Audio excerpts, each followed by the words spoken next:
welcome to Outside Bozeman Radio and Podcast, bringing you stories from the greater Yellowstone area and Montana. I'm your host, Leslie Gaines.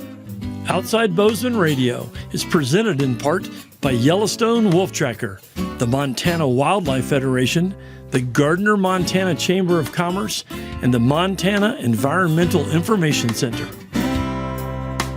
Today, we're going to be joined by some really great guests. We have Mike Mease, who is one of the founders of the Buffalo Field Campaign. And we have Daniel Kinka, who is the resource manager at American Prairie, a grasslands reserve in northern Montana. So how are you guys today? Good, thanks. Doing well. Well, Mike, tell me a little bit about yourself and how you ended up founding the Buffalo Field Campaign. For those of you in Bozeman, I went to the University of Montana, so that'll probably won't start out as a good thing, and got a degree in psychology and radio television, and decided to do human rights documentaries as well as environmental, and kind of got out on the path. And I was actually kind of one of the pioneers in the video world and did a lot of what I call guerrilla media and snuck into places, got footage, and got out. And Montana, I always home-based because I grew up an Army brat and mainly grew up in Europe. And so when I went to the University of Montana, I finally found the place that I called home. And back in 1980, so we'd cover all these different issues, and I started to learn that this atrocity in the mid-90s was going on down here in Yellowstone. So I couldn't believe that this was happening in this day and age, knowing the importance of the Yellowstone buffalo herd and their unique traits. So I made a little documentary called Our Buffalo, Our Choice. And at the time, Rosalie Littlefender, a beautiful traditional Lakota elder, worked with the Intertribal Bison Cooperative, they were called at that point. And I sent her a video. She sent it to 60 tribes. The Orville Looking Horse, who is one of the head chiefs of the Lakota, Dakota, and Lakota people. And he came out and did a ceremony at the actual capture facility where they still had buffalo in the pen. And during the actual ceremony, we heard shots in the distance. And of course, I knew exactly what it was. And after the ceremony, we went down and discovered that the Montana Department of Livestock during the ceremony shot 12 buffalo. And at that point, Rosalie and all of us went out there, and they were shot on the land of the Church Universal and Triumphant over by Gardner. Rosalie asked them, hey, can we go out and say a prayer? Because, you know, in the native worlds, especially Lakota, Dakota, they don't refer to the buffalo as animals. They refer to them as their relatives, and that's how sacred they are. And so this guy from the church says, no, if you go on our property, we're going to get trespassed. But Rosalie was a very, very traditional woman, and she always brought like a grandkid with her when she'd come. And little Timmy was with her 10 years old, and he yanks on his grandma's shirt and he says, hey, Grandma, how old do you have to be to get arrested?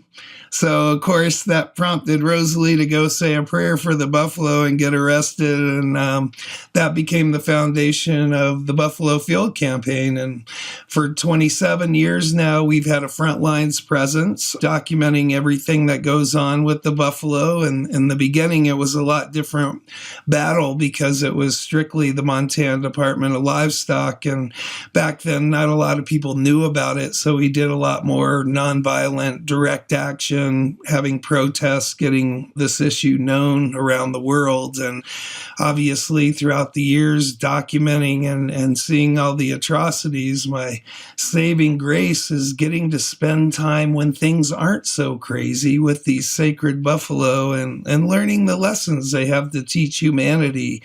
And I think first and foremost, it's care about each other. And remember, even that we're two-leggeds, we're all one species. In the buffalo world, every buffalo is just as important. And I like to always say they have light-skinned buffalo and they have dark-skinned buffalo, but they all get together.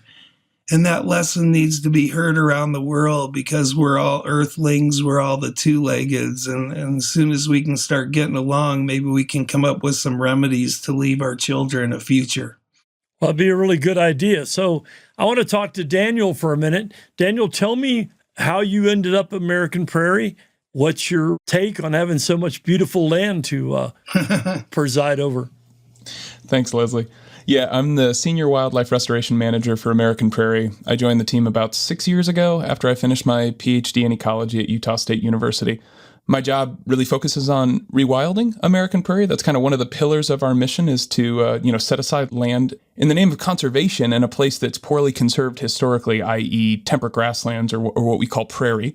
Rewild those, bring back wildlife in ecologically meaningful abundance, a number of different species, and then ensure that that place is open to the public so that it can be visited by you or me or anybody else pretty much 365 days a year and at no cost. Nice. How did the Prairie get their first buffalo? We brought in our first buffalo in 2005 with a founding population of 15 animals.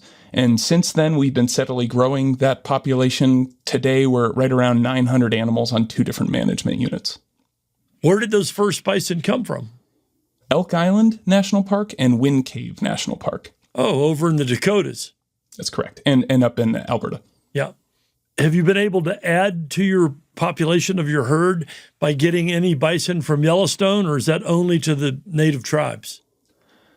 Very recently, and we have done a lot throughout that time span of bringing in, genetic lineages from other bison herds. This is really important for bison conservation, is to make sure that, you have the full complement of genetic diversity, what remains of the genetic diversity of the bison population kind of represented in your herd for health reasons and for larger conservation reasons.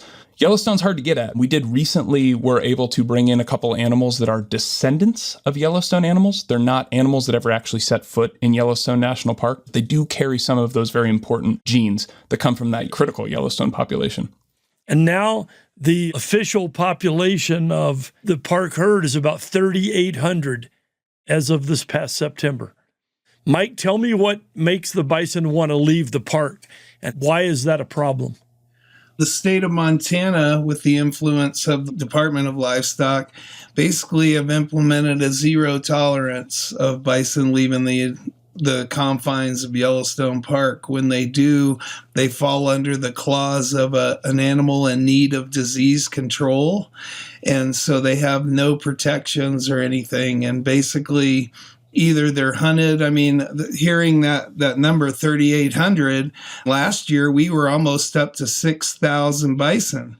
And due to this management plan, we killed or removed from the ecosystem almost 2,000 animals, which is approximately 1/3 of the entire herd. And that's what this management plan brings is, yeah, we will have a mass slaughter and then it'll calm down for a few years. And basically, then when the population gets up and we have a real winter again and the buffalo have to leave Yellowstone Park because it's typically not their ideal habitat. It's a high elevation plateau that, other than this year, gets a significant amount of snow, and all the ungulates have to migrate out of the high elevation plateaus to be able to live, to be able to survive. And now when they do that, they suffer the consequence of capture, slaughter, or hunted right at the border. Or I'd refer to it more as a harvest because there isn't much more than that, and they're so regulated to these mile square zones to hunt them in, or it's a mess. And the one thing that I have noticed is that this management plan has made it so buffalo aren't allowed to be buffalo. That's all curtailed under the idealism of livestock and livestock management. And when buffalo don't have to come out of the park anymore, like this year, we're not having a migration because they know the consequence that awaits them when they dare to walk one step out of the park.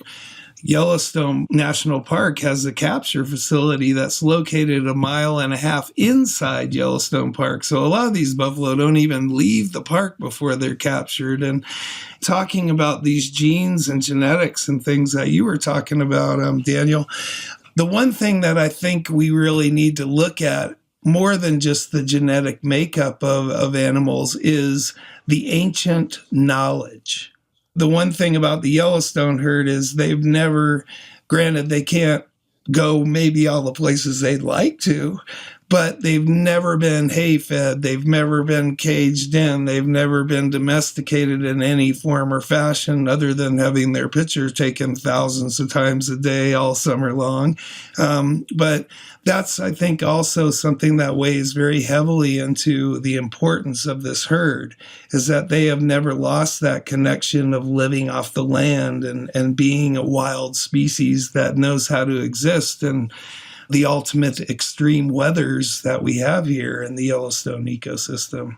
Let's go to the root of the problem, which seems to be brucellosis. There's never been a documented case of a buffalo transmitting brucellosis to any kind of cattle. But that seems to be the end all. That's what keeps the buffalo in Yellowstone, because they won't let them come out. And then they put them in a corral and quarantine them for, what, a year and a half, 2 years? Up to 3 years, I believe. And then they'll start letting them be trucked off to some native tribes to enhance their herds. And it would seem to me they should give some to American Prairie. I mean, they're going to kill all these animals. It's just insane to waste that kind of a resource. American Prairie is actually at a point now where the natural growth of the populations we have is more or less sufficient to kind of continue to fill up our numbers. Basically, we're limited by the amount of land that the bison can stand on currently, not our ability to bring in new bison. Again, going back to the genetics thing, that is something that we keep an eye on, that we want to do periodically. But for the most part, the growth of our bison herd at this point is coming from just the natural reproduction of that bison herd. The brucellosis thing is so fraught. There is, for now, no brucellosis that's ever been detected in this part of the state of Montana, this kind of like Missouri River Breaks region, the Charles M. Russell National Wildlife Refuge region. All of our bison get tested. They come from screened herds that don't have this. But it's not just bison. It's never been detected in our bison, in neighboring cattle, or even like wildlife populations like elk. American Prairie, along with our ranching neighbors and anybody that cares about wildlife, has a pretty vested interest in making sure that disease never actually makes it to the region. So this is something that we take very, very seriously when we're thinking about building out our herds. But again, I can't emphasize enough that there just is not brucellosis in the region currently, and hopefully it stays that way. So what are your goals ultimately with the size of a buffalo herd that you would like to have at the Prairie? I think you're trying to do 3.2 million acres. Is that correct, the size? The land goal is 3.2 million acres, so that's about 5,000 square miles. We're talking about 1.5 Yellowstones, a very, very big area. Prairie ecology is really defined by migratory or, kind of pseudo-migratory animals that need a lot of space, like bison, which are a perfect example of this, right? A prairie species, and they are truly a prairie species, even though they're resilient and adaptable and can make do in, these high mountain plateaus like Yellowstone. They need space to roam. They need space to move away from drought or away from floods or away from wildfire or, follow the grass wherever it's greenest. And so the best available science tells us that a fully functioning prairie ecosystem, American prairie ecosystem, would need to be at least 3.2 million acres, 5,000 square miles. So we're dealing with a massive amount of land. We're not there yet, but that is the goal. And that includes an existing 1.1 million acre national wildlife refuge that few people have ever heard of, even in Montana. It's the Charles Russell National Wildlife Refuge, which is kind of the anchor of our project. So that you have a base there that's about a third of the way there. And then we've added about 500,000 acres on top of that as well through American Prairie's acquisitions. Within that eventual 3.2 million acres, we'd like to get to a bison population of 5,000 animals. That is beginning to become meaningful ecologically at that scale, but it's also very, very important biologically for the sake of the bison as a species, right? We've already identified how many bison are in Yellowstone. With the exception of Yellowstone and maybe the Henry Mountains population, there's just very few large bison populations. And you can make a compelling argument that there aren't really any ecologically relevant bison anywhere in the continent. Despite the success of saving the animal as a species and protecting it from extinction, we don't allow bison to be bison hardly anywhere. And so that 5,000 number is designed to basically get at something that begins to become meaningful ecologically. So bison can do the work of an ecosystem engineer, which we know that they are. But then, of course, it's a significant contribution to continental bison conservation as well, because that would make us one of the largest bison herds on the continent. It's really sad that bison can't just be wild animals.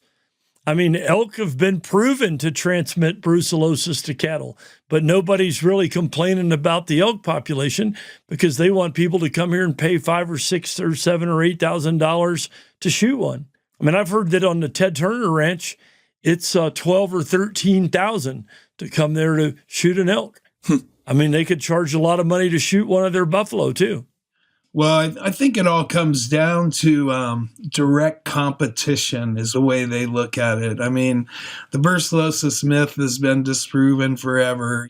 Like you said, 2 to 3 times every year, we have outbreaks of brucellosis from elk transmissions in the Madison Valley and the Paradise Valley, but there's no consequence for the elk. And granted, they have to be spreading the disease further and further out of the ecosystem by allowing the elk to go on. And yet every focus is solely on the buffalo. And it's just, it's a prejudice that's pre-exist our coming to this land. And we removed the buffalo from 30 to 60 million so that they could bring their cows over from Europe and domesticate this place. I mean, we filed in November of 2014 for an endangered species listing, and it just got knocked back again another 2 years because they don't think that there's a threat to the species, because they don't look at just the uniqueness of the Yellowstone herd and the importance of its survival for the ecology of all the buffalo, I think, down the road. So it's like we have our priorities, but we could coexist. The most ironic thing about brucellosis is brucellosis abortus, which is the form that they're worried about, is now currently listed under the bioterrorism watch list. And this is one area myself and the Department of Livestock have been trying to get them to remove it off, because these buffalo and a lot of the wildlife don't seem to be affected by it near as much, and hence I would think they have antibodies to cure the disease. And so if we did a little research, and then obviously the cattle are pretty easy to round up, they are the controllable element in the equation, and we could come up with a vaccine they'd be happy with instead of RV54 that's only 70% effective, make the problem go away and start reintroducing buffalo back to the landscape. I mean, the one thing we haven't talked about here is buffalo are restorators of the land. They don't stay in one area and overgraze. They're constantly migrating. And when they walk through an area, they eat the grasses, hence spill the seeds. Their hoofs are cleft, so they re-till the soil as they walk. And then you got the magic fertilizer coming out the back end, and you have a perfect regeneration process. And they go to the same area every year, and they'll continue that migration because they know they've come and replanted their garden so that it'll be there for next year's generations to survive. And so these animals play a very important role in our soil restoration and our ecosystem restoration. And with this global warming pandemic, they heal the land to make it once again be the carbon filter it was originally. They have ways of even curing our global warming if we let them out of the park. And I'm really honored that rich people have taken the incentive to buy land and save this stuff, because most of the people with a lot of money are the ones causing the problems in the first place. So I'm honored that you guys have got this thing going on and making people open their eyes and understand the importance of a viable, functioning ecosystem. And when you leave out the number one sustainer of that, it doesn't balance right. So I really appreciate that, you guys, and your educational work, your outreach, and all the struggles I know you've gone through with the livestock department to even make this thing happen in the first place. So I'm for equal rights for everybody. We can have the ranchers and we can also have our wildlife. That's what makes Montana unique. We have things here that aren't anywhere else in the world. And if we don't understand the treasure of that, cows are everywhere. Them and all the things that we need to feed cows and give them occupy 1/4 of the entire land mass of the world. Can't we make a little room for the natural ones that are supposed to be here and take care of this planet for us? That's all I got to say for now. Thank you, Leslie. Well, for the last couple of years, I've guided wildlife tours in the park. And 2 years ago, I had a lot of guests, and I'm riding through the park and I go, well, what's your target animal? What do you guys really want to see? and most people wanted to see bison and wolves.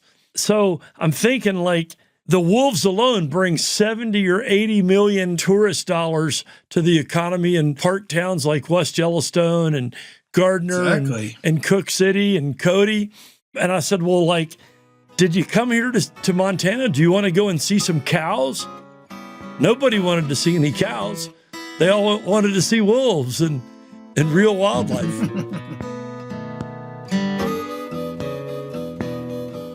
Yellowstone Wolf Tracker provides expert local naturalists that produce memorable wildlife watching encounters year-round in Yellowstone National Park. For more information, visit wolftracker.com. The Montana Wildlife Federation.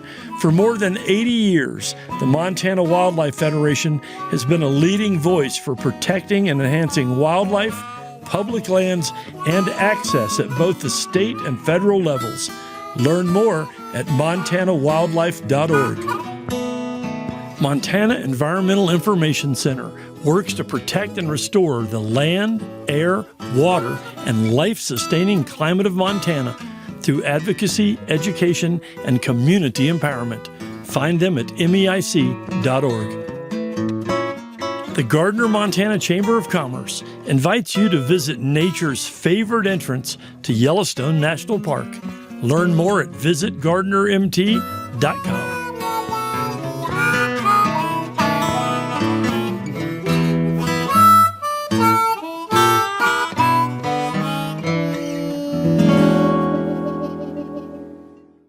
There are so many wonderful things to see. What is a trip like up to the American Prairie? Tell me about some of the facilities that you have in the summer. I think you have some yurts and some cabins and some campsites. Tell me about how people can go and see American Prairie. Yeah, there's a number of ways to experience American Prairie. Well, first, thanks, Mike, for the kind words. I appreciate that a couple moments ago. But in terms of visiting American Prairie, right at the top, it's open, right? It's a public access project. There is no entrance gate. There would have to be many, many of them, but there isn't one. We want people to come enjoy this. In fact, one of the kind of pillars of the project is to unlock people's access to lands that are still private lands today, but private lands that are managed for a different function, i.e., the rewilding and the enjoyment of the public. We've also been able to unlock a bunch of public acres that were previously blocked through just a weird matrix of private public land orientations, right? There was public lands you just couldn't get to. Montanans, I think, are generally familiar with this issue, right? And so by acquiring some of those lands, American Prairie has not only been able to open up the private acres, but in some cases, even the public acres as well, which by just saying like, hey, yeah, go ahead and walk there or drive there, there's a road. So right at the top, there's a lot of ways to interact with American Prairie. We do have campgrounds available. We have kind of a hut system. A couple of those huts are yurts. One of the huts is a hard-sided structure, more similar to like a Forest Service type of cabin. We've got plans for more of those in the future. Dispersed camping is allowed the same way that it would be in a lot of other wild areas, because so much of the land that makes up American Prairie is actually Bureau of Land Management land. It's already public land. It's subject to the same public access laws as any other BLM land. We're just allowing people to walk there in some cases or drive there in some cases. So anything from biking to birding to stargazing to, the list goes on and on and on. That's all available to the general public. And it's available 365 days a year and at no charge. The campsites do come with a fee. The yurts, there's a cost to staying it there. But if you just want to come out and see some bison or look for grizzly bear tracks on the Judith River, or go stargazing in one of the darkest areas in the continental United States, you're welcome to do so, and you're actually encouraged to do so. I guess I could go on and on and on about that. I'm not the expert on this, being the ecologist at American Prairie and not the visitation manager, but I do consider myself kind of an evangelist for this. There's not a lot of places where you can come do something like this, particularly in these grassland habitats. And I think maybe for that reason, people just aren't used to experiencing the prairies. Montanans know what it's like to go backpacking in the Bob or something like that, or like take a canoe trip on the Smith River or something like that. How many people are familiar with what it's like to take their gravel bike and go ride some BLM roads in eastern Montana? Some people know what it's like to come pheasant hunting out here, but there's really a lot in addition to those opportunities that makes this part of Montana special. And one of the things that American Prairie is trying to do is make that available. Well, I'm going to hit those gravel roads with my electric bike here in another few weeks when it gets all unmudded up. You give me a call, Leslie. Don't do it right now. The mud will eat your bike. But it's I'm going to bring crazy. out one of my bikes out of the garage. I'll see if I can keep up. And when I can't anymore, I might borrow your e-bike. Yeah, last year we were riding down by Gardner, and the mud down there is like cement muck. It was just unbelievable. You almost couldn't get it off the bike with a pressure washer. You have so many beautiful things to see. And the yurts, I haven't seen the yurts personally, but I've seen pictures. They're like 5-star resort looking yurts. I mean, it's like the Ritz-Carlton of the prairie. We try to provide a level of accommodation or an access point for all types. There are some people that are complaining about American Prairie. Oh, you're going to get rid of the cowboys. You're going to get rid of hunting. You actually allow bison hunting on the prairie. Tell me about how many tags you do and how do you get a tag? Yeah. So first of all, we have to call it a harvest, not a hunt. And I should have mentioned this up top, but part of what is core to the American Prairie model is our bison are all designated as livestock. That's not our choice. That's just the way it is in this part of the state of Montana. Part of the American Prairie model is saying, well, we have this very important ecosystem engineer, the nation's mammal, that's just not doing what it's supposed to be on the grasslands because it's not present in many of the grasslands. What American Prairie is able to do is graze bison in a way that is commensurate with the ecological role, but still under the jurisdiction of the Department of Livestock. We pay taxes on them because they are livestock. We are able to do things with them as a livestock operator that you couldn't ever do with wildlife, which are considered a public trust, right? Yellowstone's bison are different. I should have mentioned this earlier, but all of the bison at American Prairie are not wildlife, they are livestock. Now, if we get to 3.2 million acres and 5,000 bison, we think that even being classified as livestock, that's a big enough space and a big enough herd of bison where it doesn't really matter, right? There's a big perimeter fence around the whole thing, right? But that bison within that perimeter fence may go days, months, year without ever actually seeing that fence. They're able to move around in a way that mimics their role as grazers in the prairie ecosystem the way they were evolved to do. That said, so this harvest opportunity, we only have so much space for bison. Bison make more bison. They're really good at it every year. And so you have to think about how do you manage your population in terms of like managing demographics, right? The last thing we want to do is overgraze the range. We're here to do ecological restoration, not overgrazing. And that can be done with bison the same way that it can be done with cattle if they're not managed appropriately. Again, in the relatively small pastures that we have them in now compared to what they would have naturally, right? So the main way we do that is giving bison to other conservation herds. We've given bison to a bunch of other tribal conservation herds to help like grow their populations, or in some cases get them off the ground. But kind of highest and best use of those bison, for the most part, when we have excess animals, is like seeding other conservation herds or bolstering their genetics the same way that we're constantly trying to do with ours. The other thing that we built into the model really early at American Prairie is to say, the bison is this modern bison, the extant bison, right? Not the Pleistocene bison, not the giant animals that aren't here anymore, but the modern bison that everybody's familiar with. This animal is really unique and really specifically tied to human beings. Mike mentioned this a little bit at the top. Bison are seen as providing for the lifeways of the people that lived in the prairies for the last 10 to 13,000 years or something like that. At least they are very much interconnected with people. And it seems, from my perspective, which is the perspective of an ecologist, that if many grazing species have an animal that kind of regulates their population numbers. For elk, it might be wolves.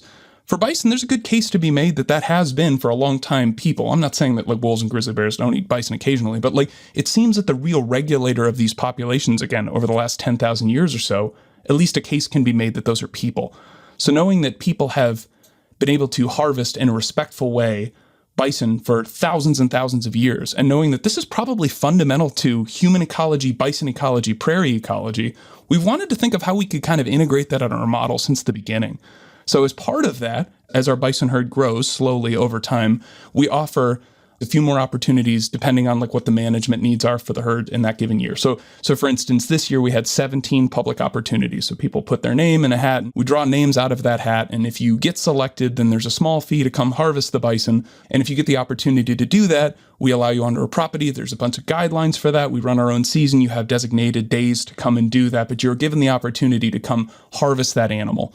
And unlike a lot of conservation bison herds where you get a bison hunt on Craigslist, where like a bison rancher will drive you out in a truck and say, I'd prefer if you shot that one, and you shoot it from the bed of the truck and they bring out the tractor and do the field dressing and whatever. I'm not criticizing other bison conservation models, but we've really tried, even though our bison harvest is a harvest, we really try to manage that something closer to a wildlife hunt so that it's having meaningful effects on bison behavior. So what that means is if you are lucky enough to draw a bison harvest opportunity at American Prairie, you show up, you meet with one of our staff, they explain to you like what the eligible sex and age class is at that time for your harvest. They give you a map of the property. They say, these are the roads you can drive on. Everything else is not available to you and for motorized access. But like if you have a horse, you're welcome to use that. There's, a bicycle, a sled, there's other things that you can do. And beyond that, it's like there's bison in the pasture, go find them. It is incumbent on you to actually do the hunting, even though this is a harvest. So I think for many people, the experience is closer to a hunt than I think what a lot of people expect, knowing that in some ways, American Prairie is essentially just operating bison that are classified as livestock. Well, it can be a really great experience for a family and bring your kid there and camp out. I mean, you can't camp in a place that's more beautiful. And so then you go and have the experience of finding the buffalo herd and stalking them and harvesting one. I can say from experience that it is an honor and a privilege and a moving experience and an excellent way to connect with a beautiful place and an incredible species. I think it would be really cool if you would allow me to come kill a bison with an atlatl. Oh, man. I might actually end up getting myself killed. For safety reasons and for ethical reasons, we review these things constantly, but currently, no. We're not allowing people to hunt with, kind of quote unquote primitive weapons. It's just rifles for now. Yeah, well, it's probably hard enough to manage just that.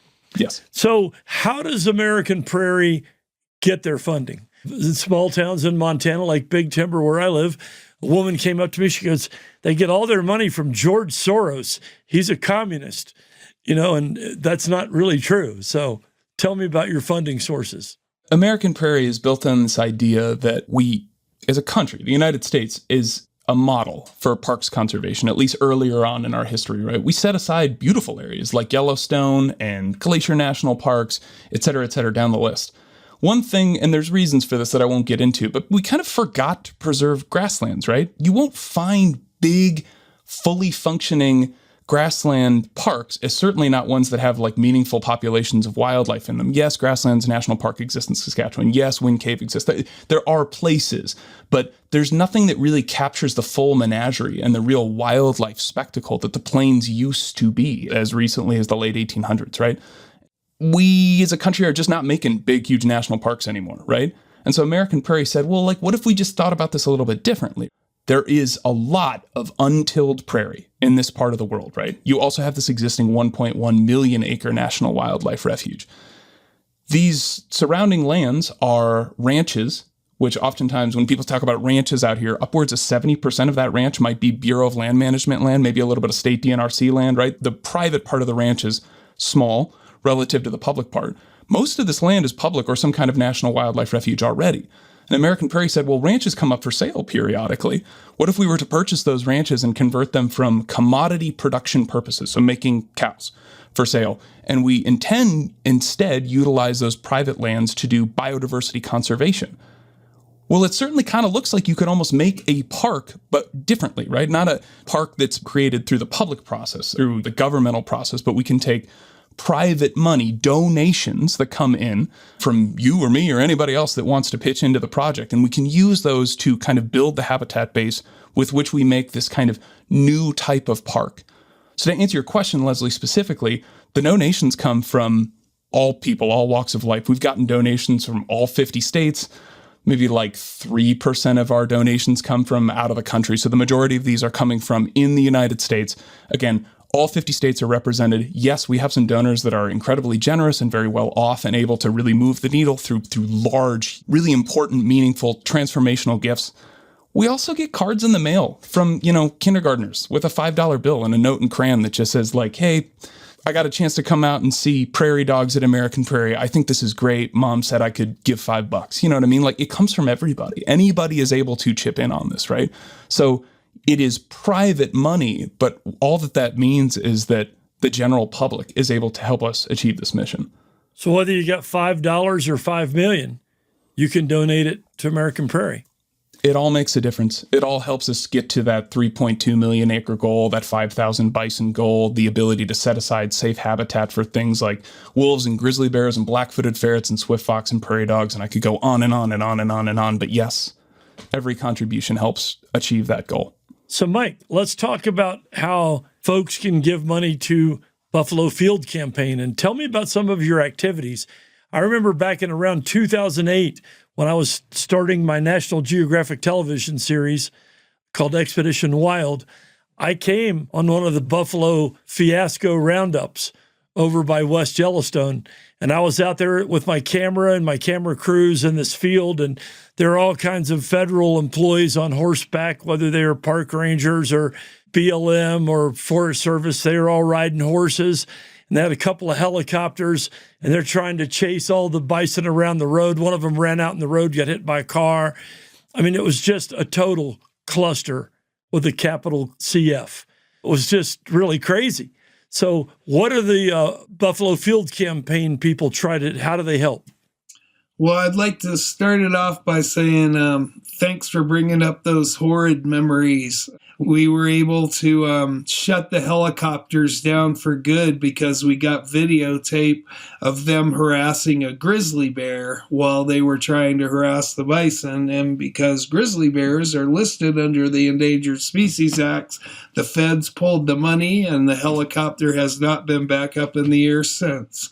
So that's one thing we do. One of the biggest pride things, other than documenting the Depression, showing the world what really goes on, is caring about our community as well as the buffalo. And during the spring, when the central herd migrates out to Horse Butte to have their calves in the next year's generation, unfortunately, Highway 191 is smack dab in their migration corridor. And I'm sure people heard last year, it went all over the world, that 13 buffalo got hit by one semi truck in one night and killed them all. And so we do what we call safe passage. We started the bureaucratic paperwork of putting safe patches across there. But every day we're out in the field, we have our own signs. We hook up to the milepost warning people there's buffalo on the highway. We also do a night patrol where we actually shepherd the buffalo off the highways to be able to get by and not get hit by cars. And I've even had people that I know dislike us immensely come up and say, thanks, you probably saved my life tonight. And last year we had a real dilemma on our hands because we wanted to do the safe passage and the bridge, but government work, that's 10 years down the road if we're lucky. We had 6 to 7 feet walls down the entire highway. And so knowing where they migrate every year, we were able to work with Department of Transportation, and they punched holes in these little areas, and then we dug corridors all the way through. And the most beautiful thing of that was the buffalo used it, the handful that came out, and that just feels good. So we're a nonprofit that has volunteers. We've had 6,500 volunteers, someone from every state in the United States, countries as far as Israel, Australia, all over Europe. I've got a young man here right now from Portugal. And basically people come out and go out in the field with us, but there's many ways. If you go to our website, Buffalo Field Campaign, there's letters you can write, outreach. I mean, even in this day and age, after 27 years, there's a lot of people that don't even have a clue this is going on. And so we get people to spread the word, to save the herd, as we like to say, and, just education, outreach, empowerment, teaching people how to become people that can create change in this world, not for their own selfish greed or betterment, but for something that's good for everybody for time immortal. And of this 6,500 people, there's many people that have started their own nonprofits, gone home and worked on issues that were important to them in their backyards, because we're in a time where half our government won't even admit global warming's real, and these poor kids nowadays are looking at what's our future? What are we leaving them? And when we teach them how they can create change in this world, that to me is the most important thing. You see these people talk about, Elon Musk is going to build all these spaceships and we're going to go settle another planet somewhere. Well, if you look at Mars, we've been looking at all the live footage from the Mars rover lately. It's an astounding looking place, but there's not a tree, and there's no water. Okay, so no wildlife. Yeah. And so it would seem to me, common sense would tell you it's maybe a little bit easier to protect the planet that we have instead of trying to invent a new one. Amen. That's what our job in life should be, leaving a future for next generations. Speaking of the legacy, go ahead and tell me what you want the Buffalo Field Campaign's legacy to be. I would like to be the legacy that made the world understand the importance of this species and allowed them to be deemed a wildlife species and to wander back to their home, which is continent North America, to be able to not have to have them quarantined, domesticated, put on trucks and shipped places. I'd like to see them walk back on this land and heal this land as they walk and bring back the true gift that they really have to give to all of us. And I have the honor of working with Native American people since our inception. I would have never started a group that protected buffalo without Native leadership and involvement. And these are their relatives. They're that sacred to them. And all the plains cultures 100% depended on this, and we need to bring them back. They're an important missing link on this continent, and like seeing the efforts of the American Prairie, it kind of mimics the ideas of like the Poppers used to have, the Buffalo Commons, and taking back that whole area. And I like to see, no matter what we do, labels are their game, and whether we want to call them livestock or whatever, the philosophy that you're following will turn them into wildlife because they have that deep inside them. So thank you for your gift you're trying to give back to all the people of the world as well. Well, I just hope that we can get everybody out to see American Prairie, get them to go to Yellowstone. It's kind of sad. I feel like Yellowstone's becoming a fenceless zoo that raises buffalo so we can haul them somewhere else. Right. We call it the Bison Reservation. Yeah. Is Yellowstone. So. Yeah. Yeah. Well, I'm sure that somewhere along the line we'll find some way to break the treaty. It's about time. Well, it sounds like in this circle alone, we're doing as much as we can, and that's all you can really do in life. Yeah. Is there anything else you want to tell me about what's going on? I mean, we got a couple minutes. You want to add anything? I think about this a lot as a person that, when I was in graduate school, I did most of my field work in the mountains, and I really fell in love with the mountains of the western part of North America, right? Particularly the animals. I worked a lot with like large carnivores and human wildlife conflict mitigation, that type of thing. I didn't know much about the prairies all the way up until I came out to work for American Prairie. And, we've really leaned into this rewilding idea. We want to bring back meaningful populations of wildlife in service of kind of fully functioning ecosystems. And if you look into that rewilding idea, there's a lot of people globally doing really important, really interesting work trying to bring back ecosystems, right? We mentioned the climate crisis a little bit in this podcast. We haven't talked about the biodiversity loss crisis, which is like a parallel crisis that's going on right now. It's a harder job in many parts of the world because the last time certain parts of the world were wild from a wildlife, from an ecosystem perspective, in some cases thousands of years ago. If you come to central Montana, the last time there was a fully functioning ecosystem here was sometime between 1830 and 1880. It is imminently close. There's one species that is extinct from that most recent ecosystem in the 1800s, and that's the Rocky Mountain locust. Every other animal not only is alive today, but is alive somewhere in Montana, even if it doesn't exist at American Prairie. The job of rewilding at American Prairie looks much easier, looks much more doable. And I think it's important that when people think about grassland ecosystems and grassland ecology, the only image that they can summon is not giraffes and wildebeests and rhinoceroses and zebras, but is also pronghorn and bison and bighorn sheep and grizzly bears and wolves and prairie dogs and long-billed curlews as well. I want people to take pride in American prairies, in North American grasslands. And I think what we're trying to do at American Prairie is give people a template for what that looks like, what that looked like very recently, and what that could look like again.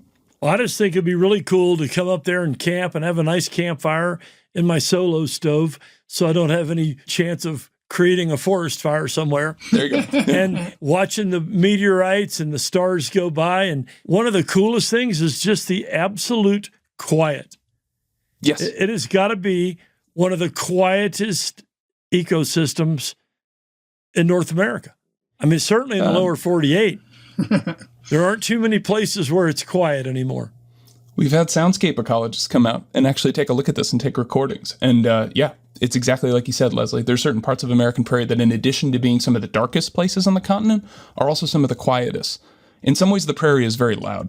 In the summertime, like I live out here, you hear coyotes howling almost every night. You can hear the prairie dogs chirping outside the window. In the spring, the dawn chorus of birds is almost deafening. But what you don't hear is engines. What you don't hear is the kind of like what we would call anthropogenic sound. And so in that way, yes, it is quiet, but it is that kind of like beautiful natural quiet that does include quite a bit of natural sound. It's not a sound studio. It's easy to get lost. Well, I really appreciate it. People can check out the American Prairie website. Tell me the Buffalo Field Campaign website, Mike. It's just www.buffalofieldcampaign.org. And my last little thing I'd like to say is that we need to start being the change we want to see in life. You know, I'm nobody special. Anyone can start a group. Anyone can create change. And the only thing I'd give you as advice is people along the way are going to tell you, you can't do it. You can't do this. You can't do that. Don't listen to them. Do what's in your heart, follow your heart, and anyone can create change. So go out there and find your passion and make a change you can be proud of. Well, can people volunteer? Oh, yeah. We 100% do, and we depend on volunteers. I'm going to pick one up in Los Angeles tomorrow. Hey, Leslie, thank you, and thanks for covering this all-important issue, and you have a great day. I appreciate it. Pleasure to meet you both. Yeah, likewise, Mike. Nice to meet you. Thanks, Yep. Leslie. And Danny, thanks, man, and I can't wait to go up there and see some special places on the prairie. Maybe we'll even find a wild turkey. There you go. Yeah, they're around. Thank you so much for joining Outside Bozeman Radio today, and we'll see you next time. Thanks. Take care. Bye now.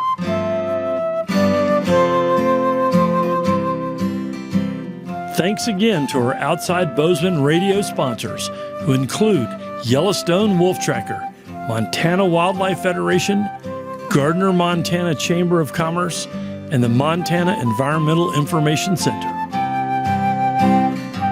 Thanks for joining us today on the Outside Bozeman Radio and Podcast.